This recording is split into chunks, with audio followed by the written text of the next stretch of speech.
Albert Einstein famously remarked in a conversation with Werner Heisenberg, he said, you know, in the West we've built a beautiful ship and in it has all the comforts.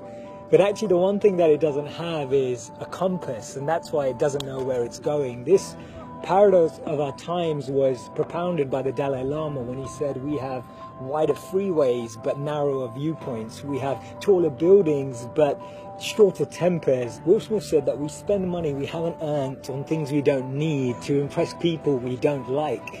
And it's phenomenal how the same technology that brings us close to those who are far away takes us far away from the people that are actually close. 30 billion WhatsApp messages are sent per day, but 48% of people say that they feel lonelier in general.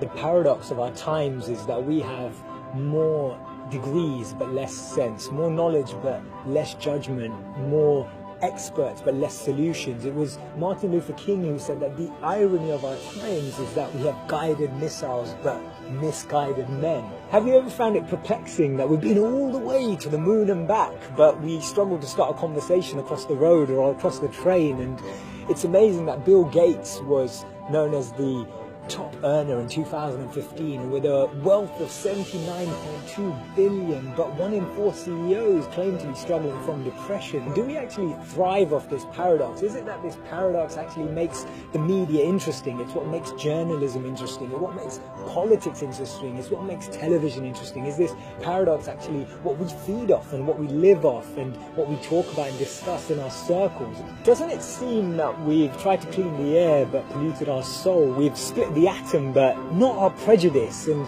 we're aiming for higher incomes but we have lower morals. So I'm hearing you ask, how do we bring a change? How do we dissect this paradox that exists in our lives? And it starts by us, each of us, pressing pause, pressing reset, and then pressing play again, taking a moment to become more conscious, taking a moment to become more aware, taking a moment to really reflect on the consequence, the implications of a misplaced word, of an unnecessary argument that we all know we didn't need to have, or to speak to someone just slightly differently, in a different tone, in a different voice, in a different empathy, with a different perspective, just to really connect with people on a different level. This thinking out loud started from Albert Einstein, and I'll track back to him when he actually said that the problems we have today can't be solved with the same thinking we used when we once created them. So actually we need to research alternative teachings. We need to deep down dig into those ancient books of wisdom. We need to go back to understanding if there's